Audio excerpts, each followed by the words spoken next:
ಅಲ್ಲ ಮಗ, ನನ್ನ ಹೆಂಡತಿನ ಕರೆಕ್ಟಾಗಿ ಅರ್ಥನೇ ಮಾಡ್ಕೊಂಡಿಲ್ಲ ಅನ್ಸ್ಲಿತ್ತು. ದೇವ್ರು ಇಷ್ಟು ಒಳ್ಳೆ ಹುಡುಗಿ ನನ್ನ ಹೆಂಡತಿಗೆ ಹೆಂಗ್ ತಂದ್ಕೊಟ್ಟ ಅಂತ ಗೊತ್ತಾಗಲ್ಲ ಒಂದ್ಸಲ.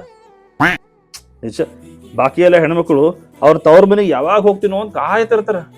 ಆದ್ರೆ ನನ್ನ ಹೆಂಡತಿ ಆಕೆ ಲಾಸ್ಟ್ ಟೈಮ್ ತವ್ರ ಮನೆಗೆ ಯಾವಾಗ ಹೋಗೋಣ ಅಂತ ಆಕೆಗೂ ಗೊತ್ತಿಲ್ಲ, ನನಗೂ ಗೊತ್ತಿಲ್ಲ. ಅದಕ್ಕೆ ಈ ಸಲ ಆಕೆ ಒಂದು ಸರ್ಪ್ರೈಸ್ ಕೊಡ್ತೀನಿ. ಆಕೆ ಏನಾದ್ರೂ ಈ ಸಲ ಅಲ್ಲ ತವ್ರ ಮನೆಗೆ ಹೋಗ್ತೀನಿ ಅಂತ ಅನ್ಬೇಕು.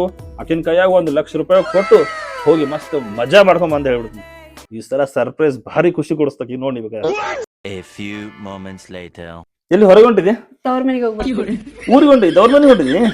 Super super. ಹೋಗ್ಬಾ ಹೋಗ್ಬಾ ಹೋಗ್ಬಾ ತವ್ರ ಮನೆಗೆ ಹೋಗ್ಬರ್ತೀನಿ. ಹೋಗ್ಬಾ ಆರಾಮಾಗಿ ಹೋಗು, ಹುಷಾರ್. ಹೆಲ್ತ್ ಚಲೋ ನೋಡ್ಕೋರಿ, ಹಾ ಹಾ ಊಟ ಚಲೋ ಮಾಡ್ರಿ, ಹಾ ಹಾ ಹುಡುಗರ ಕಡೆಗೆ ಲಕ್ಷ ಕೊಡ್ರಿ. ಆಯ್ತು ಬಾ. ಅದೇನ ತವ್ರ ಮನೆಗೆ ಹೊಂಟಿವಿ. ಹೋಗ್ಬಾ. ಅದೇ ತವ್ರ ಮನೆಗೆ. ಓ ಸಾರಿ ಬಾಗಿಲು ತೆಗಿಬೇಕಲ್ಲ, ಸಾರಿ ಈಗ ಬಾ. ತವ್ರ ಮನೆಗೆ ಹೊಂಟಿವಿ. ಹೌದು ಗೊತ್ತಾಯ್ತು ತವ್ರ ಮನೆಗೆ ಹೋಗ್ಬಾ ತವ್ರ ಮನೆಗೆ ಹೋಗ್ಬಾ. ನಿಮ್ ತವ್ರ ಮನೆಗೆ ಎಲ್ಲರಿಗೂ ಕೇಳಂತ, ಆಜು ಬಾಜುದವ್ರಿಗೆ ಎಲ್ಲರಿಗೂ ಕೇಳಂತ. ಅಲ್ಲ ತವ್ರ ಮನೆಗೆ ಹೋಗ್ಬಾ ತವ್ರ ಮನೆಗೆ ಹೋಗ್ಬಾ.